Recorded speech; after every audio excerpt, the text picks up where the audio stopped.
Fana kithi ngithini ngoba la ngiyazehlisa ngiyaxolisa ngiyachaza ukuthi isimo sangiphoqa ukuthi abangani bangifaka ngekhala.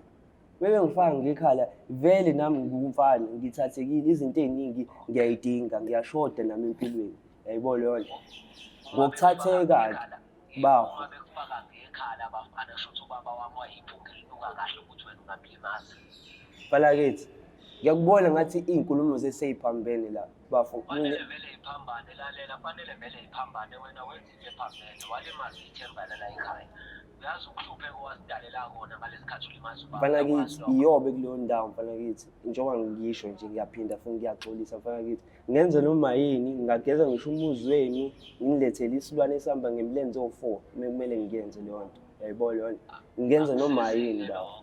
Akusizi ukuletha isilwane esihamba ngeenyawo zo4 ngeke zimvuse ubabili uyezwa. Into ongayenza nje iyona ukuthi lapho ukhona wenze sure isiqiniseko ukuthi awubuyi.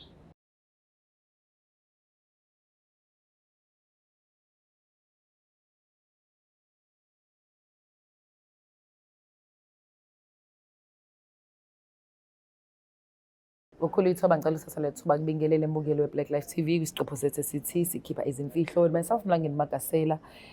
Kunobhuti oseduze kwami angifuni nokumosha isikhathi bafowethu ngifuna nje avela asitshele ukuthi uqhamukaphi bese yavela ahlala phezulu kodaba asitshele ukuthi ufisa simsize ngane zeBlack Life TV. Sabona bhuti ngene. Yebo ubhuti uqhamukaphi? Mina ngiqhamuka eVerolem. eVerolem. Yebo bhuti wami siyakwamukela la kwa Black Life TV. Ngisacela ukwazi bhuti wami ukuthi yini ufisa sikusize ngayo?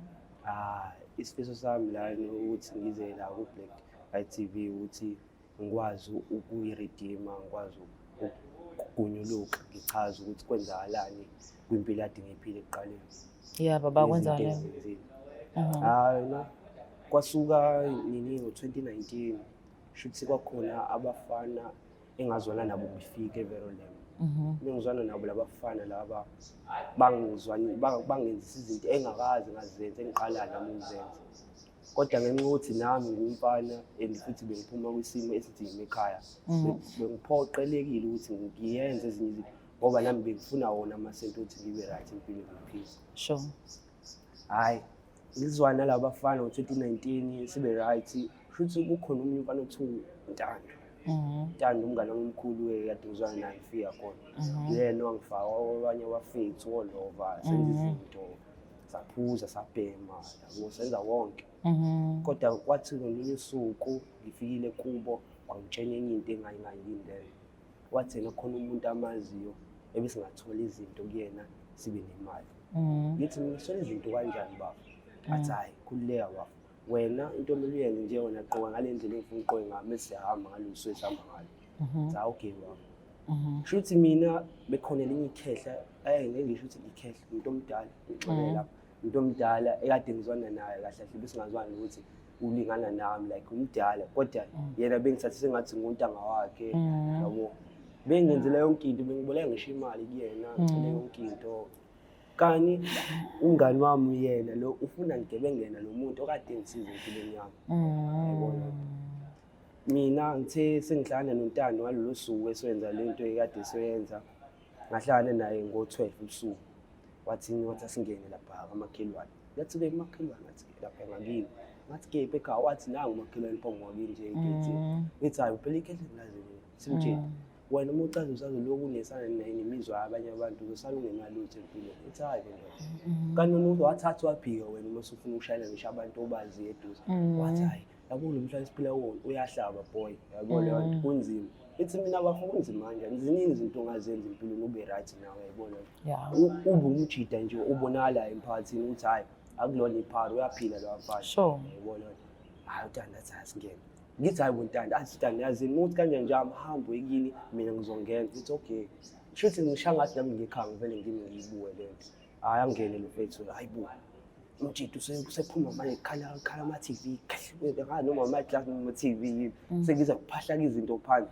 Hayi uNtando usebuya nama remote hayi boNtando kwenzakalani? Hayi bonto lapha ngithola ama rim lapha nezinye izinto engibazanga ukuyithatha uvele wavuka lo muntu. Hayi bonto uthini wathi kodwa kunye kulapha eminyango phongo ngomnyango hamba ukuthatha. Silime siyimina ke seshawa nawo nembeza sidlala ipeer pressure sayakho. Nawo phela nginami ngifuna ukolanda nami ngibe right ngifane nabo labafiki. Fike lapho mama ngithi ngiyayicosha lento ngivusa ikhanda kulona leli khehla elikade lingisiza empilweni. Likwazile ukunginika ngisho ukudla ngingenako bengishiyile ekhaya yabona. Kodwa ke ngathi sengiphamisa ikhanda kwaba khona into ethi baleka vele ushiye yonke into phansi. Kwaba khona le demon elithi hayi ndoda wena uyophila ngale zinto oba right yayibona. Hayibo engisathi ngiyayicosha lezi zinto ikhehla livele lithi mfana wami wenze njani.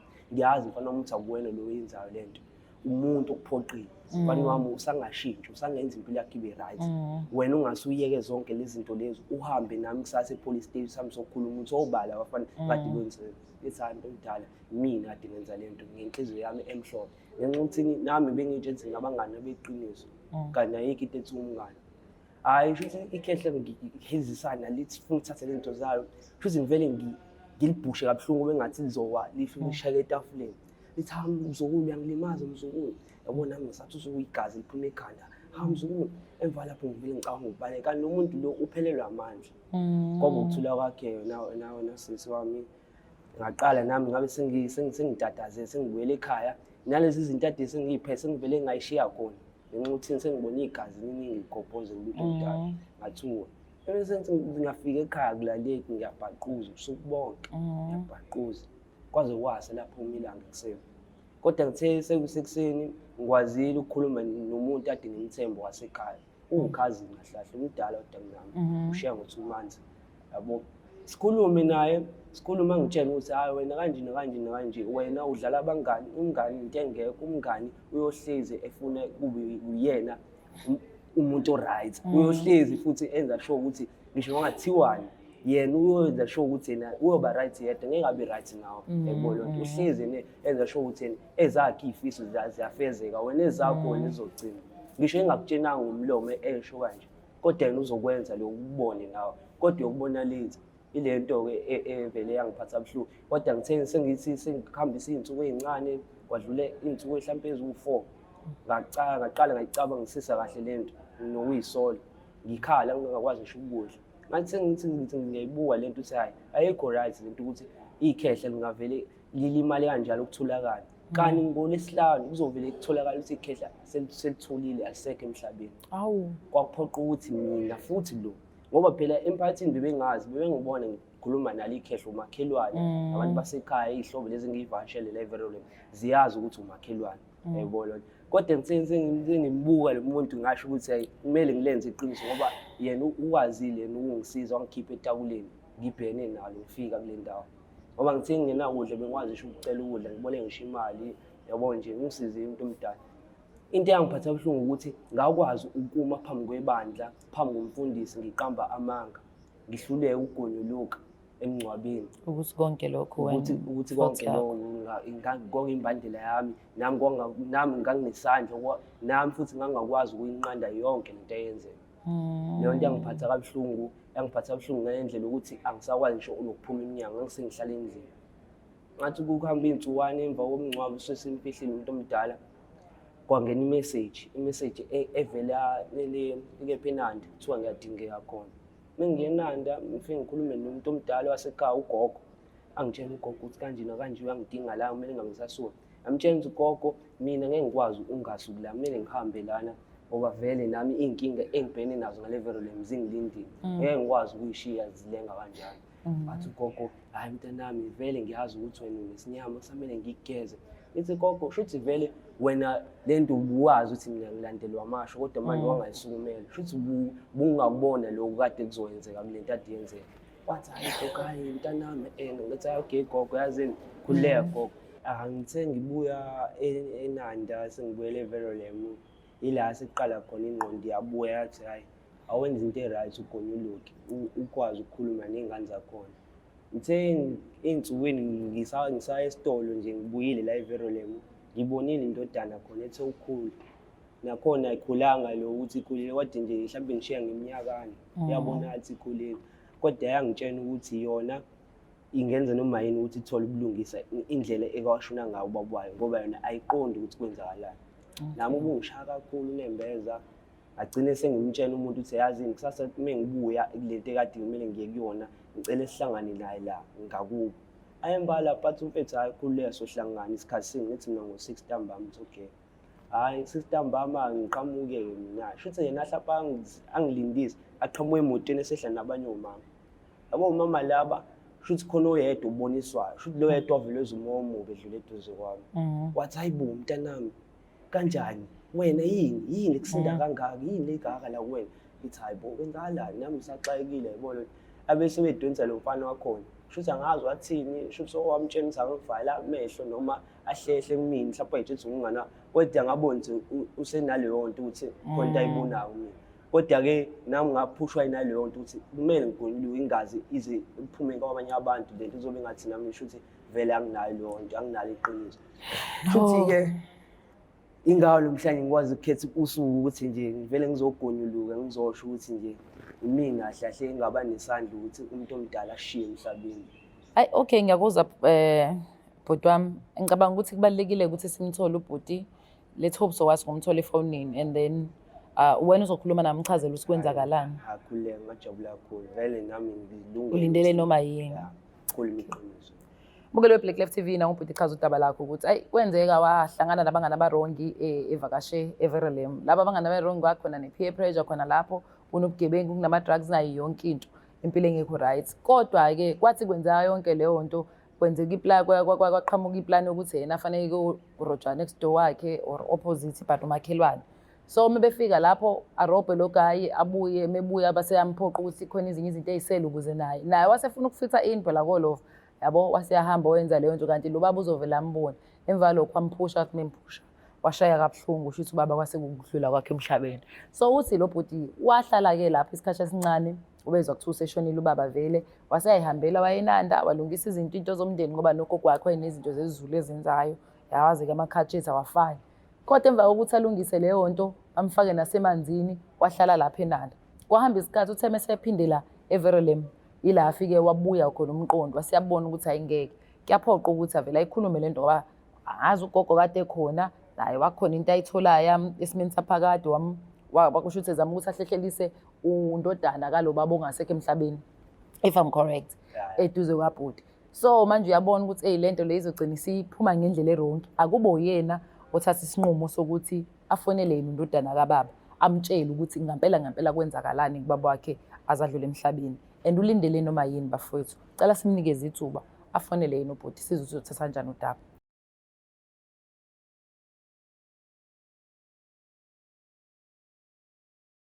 Uyothi usale kanjani abanye betetiliza besidabela ama-products aka Black Life Traditional Pharmacy walala wasala wavuka wayithatha ziyakala mzala.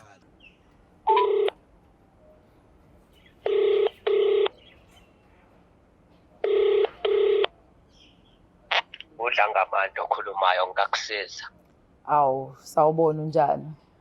Siyaphila ntokazi njani? Ngiyaphila. Ukhuluma nomlangeni Magasela from Black Life TV. Kuhlelo luthi sikhipha izimfihlo. Ngicela bandla ukubuza ukuthi ubhuti unaso isikhathi angasinikeza sona. Hayi sikhonyana sona ntokazi ungakhuluma. Okay, ngicela ubamba kancane khona ubhuti ofisa ukukhuluma nawe. Fana kithi hamba kahle. Uhamba kahle bukula kithi. Shesho ba. Ukodwa ngibona ukuthi ukhuluma nobapho umuphi ubapho lo wamakhelwane wakho. Oh ngiyakubona. Ya umakhelwane. Ukhuluma sewukhuluma emafonini nje kwenze njani? Fana kithi ukuthi ngayiqala ngake kodwa ngoba mfethu okwenzakalile sekufana nokudaliwe bafo. Ngifisa ukutshela ukuthi konke okwenzeka bafo kwakuyiphutha ngenxa yokuthini umuntu wathatheka athathwa abangani. Yonke lento eyenzeka kuba wakho bafo mina nginesandla kusona ngisho noma ngingenzanga ukuthini bafo kodwa nje ekutheni nje ngangazi ukuthi uba umuntu oyontshontshela ngangazi nami nginesandla kulo ndawo ingangifuna ukutshela lo baba. Ufuna ukuthini kumina nkosi? Ndoda ngithi mina kuwena bafo ngiyaxolisa ngawo konke engikwenzile naleyo ukuthi ngithatha isikhathi ukuthi ngigonyuluke. Kodwa ubaba wakho bafo ngaba nesandla kuyena ekufeni kwakhe. Ngisho noma bafo. uNkulunkulu wasemandulo. Bafo. Ayimhlola kapheseni. Uthini kumina wena uthi wena umuntu owalimaza ubaba. Fana kithi lalela. Ungabe usufuna ukufida amazwi. Ngiyachazela nje ngithi ngaba Akwazi phela lalela. Akuyona indlela yokukhuluma nomuntu okona uyise wayo leyo wena umuntu ekufanele ngabe umanje kaxolisa phela ukukhumbule lokho mfana ukuthi akukwesaba Mfana kithi kanti ngithini ngoba ngiyazehlisa ngiyaxolisa ngiyachaza ukuthi isimo sangiphoqa ukuthi abangani bangifaka ngekhala. Bebe ngifaka ngekhala vele nami ngumfana ngithathekile izinto eziningi ngiyayidinga ngiyashoda nami empilweni. Yayibona leyo nto. Ngokuthatheka bafo. uma bekufaka ngekhala abafana shothi ubaba wami wayiphunga elinuka kahle ukuthi wena ungamlimazi Mfana kithi ngiyakubona ngathi izinkulumo seyiphambene la bafo. fanele vele iphambane lalela fanele vele iphambane wena wenza into ephambene walimaza ithemba la ekhaya uyazi ukuhlupheka wasidalela kona ngalesikhathi ulimaza ubaba Mfana kithi iyobe kuleyo ndawo mfana kithi njengoba ngisho nje ngiyaphinda futhi ngiyaxolisa mfana kithi ngenze noma yini ngageza ngisho umuzi wenu ngilethele isilwane esihamba ngemlenze o4 kumele ngiyenze leyo nto yayibona leyo nto ngenze noma yini baba akusizi ukuletha isilwane esihamba ngeenyawo zofo ngeke zimvuse ubabili uyezwa into ongayenza nje iyona ukuthi lapho ukhona wenze sure isiqiniseko ukuthi awubuyi uyangezwa yini hayi webaba akungaloku ukuthi webaba sikabe singazalwa ndawonye mina ngizalwa nekhala lalela la ngikwetshele into ezokusiza ukuthi ungabuyi ungabuya lapho ngoba ukubuya kwakho lapho mnganami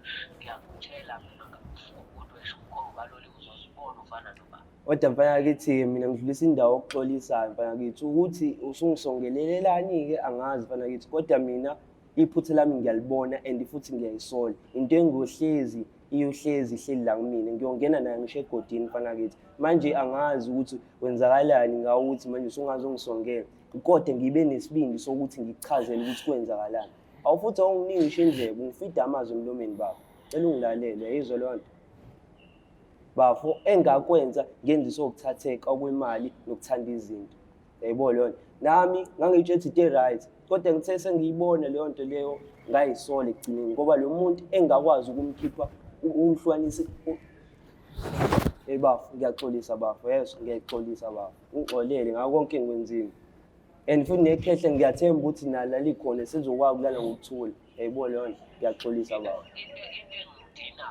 engidina ngampela emgcabeni wawunathi ukhala la ubhizi ukhala kanti uyazi ukuthi nguwe wenze leyo nto manje mina ngizokuxolela kanjani wena wenze icala elidala mfana kithi lalela-ke phela ngibuqili lalela mfana ngoba ngakathi uphinde futhi lapho kwi-black light mangabe uconfess ungakhohlwa ukubhala ukuthi kwashona iphara esasilishaya sithi lona laselithatha indima yakho kwashona lona ukubale nalokho uyayizwa lona asiqedile lapho uphinde futhi usize mnganami ukhulume ukuthi isikole sathi uma sikuhlula wasizwa yithina waxhaswa yithina ekugcineni kosuku wena lo sibonga ngokuthi ubulala ikhehlela mfana kithi ngiyaphinda futhi cela ungixolele uyeke futhi ukungibalisela baba zonke lezi zinto ongibalela zona ngiyazazi futhi ayisoze zaphuma ekhanda ngiyohlezi ngiyibonga ngiyohlezi nginodanki kunina kulowo mndeni walapho ngibafo ukukhulwa lapho ungiphathise kuyingane yakhe engathi ngathi ubaba wami ngempela manje bafa ngazi mase ungicabangela izinto ezibheda kanje uyangithuka hayi angeke ngikwazi ukukhuluma nawe mina mfowethu lalela mina leli ndaba leli ngizolithulela nje abadala wena njengoba ukhuluma nami ngikufanele ukuthi uyayikantela into engingayenza nje ukuthi uvale leyo phone siyobonana sesibonana ngoba into engizoyenza nje mina mfowethu ngizokuba ngesimbi nje isicima uma ngikubona mfana kithi mina kodwa isifiso sami sokuthi sibonisane la njengamadoda sithole indlela yokuqhubela phambili ngoba phela shuthi wena ungithembisa impi wena phela kona leyo mpi le ayisizi mfethu sekulahlekile okuningi kabi ukuthi ngalo esibuyele empini mfethu usanda kulahlekelwa ubaba ufunani okunye ufuna nawe uhambe emhlabeni hayi ngoba mhlambe ngikuthusa baba iziningi izinto ezingenzeka yayibona leyo nto wena ungayitshela sona ungangume baba bafo ngiyaxolisa bafo ngiyaxolisa ucela uvale le phone ngoba manje awuzazi ukuthi ufuna ukuthini kumina uyangidida-ke manje ufuna sizokukhulumela nobafo kodwa futhi wena onodlame akukho ukuyisola kule nkulumo yakho ngiyakujaja akukho awukwazi ukukhomba umuntu ukuthi a-understand ukuthi wena wamthathela umzali emhlabeni usayimisele ngokulwa usanamandla okulwa ngoba uyejele mina ngikuxoxele mhlawumbe khona ungakhohliwe kuloko. Hayi ngiyakwazi. Kodwa-ke ayikho into esesizoyenza mfethu. I don't even think ukuthi kubalulekile mina ukuthi ngikhulume nalo Mjida. Into engiyibukayo ukuthi vele this is a case fanele kwenzeke ngendlela efanele kwenzeka ngayo. Siyabonga kodwa ukusithemba. Kule. Ushap. Hayi ngishap. Hayi ngicrane. Kuyikona ukuthi nje i-first time ingawo. Siyabonga ukuthi uthathe isibindi nokuthi ubone ukuthi ungasithemba ekutheni sizomisa ukwazi ukukhuluma nobhuti umtshele ukuthi udlula bakhe futhi izinto wazenza usayengane. So unfortunate ukuthi zonke izinto ezenzayo kuzoba na consequences zakhona. So now you need to face them. So ukejele it's one of them. Kulungile ukuthi ngingathweswa noma isiphi isijezi sengifanele ngisithwese. Icala engalenza ngiyavuma and futhi ngiyayisola ngalokho. Mina mbukelo weBlack Life TV ngicabanga ukuthi uMlangeni Magasela akade ngithunywe kona ukuthi ngizokwenza la kwisikhipa izimfihlo ngikwenzile. Ubhuti simnikezile ithuba ukuthi akhulume nalo bhuti ozala ubaba akade emkhulisa naye emthatha njengekhehla lakhe kodwa egcinile bagcina emlimazile wase edlule emhlabeni. Kodwa ke into enginothisile ukuthi noma ubhuti efuna uxolelwa but ngathi emotionally or mentally akekho ready. Usaforce ukuthi kwenzeke lokho kanti awukwazi ukuforce lokho. Umuntu mnikeza udaba uyithobe uzwe ngayo ukuthi uthini ulindele noma yini. Ukuze abe safe kubalekile ngempela ukuthi kuvule case ngalolu daba ubhuti ahamba obhekana nelokhuza zakhe. And I wish umndeni ngoba phela egcineni ukuboshwa kwakhe kuzobe ngasho ukuthi umndeni usuzohila ekutholeni iqiniso ukuthi ukuhamba kumuntu omdala ekhaya kwabe isandla sengane yakamakhelwane. Ngiyafisa ukuthi thina as Black Life TV sivele sigcine la yabo ngoba mase ngaqhubeka nalolu daba angazi ukuthi singaze sigcine phi and angiyiboni ukuthi ngakwazi ukuphinda ngifanele lo bhuti ngichaze otherwise ngaphandle ukuthi sivula icala for sonke yonke lento eyenzakalile lapha anenzeke eVeralem. No bhuti naye uzothola ukuphila ngendlela konke kube right. Mina uMlangeni Magasela wafethu ngicela ninginikeze ithuba lokuthi ngivele ngidede inkundla. Sibonge kakhulu for watching this episode till the end. Siphinde sibonane futhi ku-episode elandelayo. Please make sure you do like, subscribe, share and comment. I am so drained emotionally, mentally, physically. I'm out. It's the Black Life TV.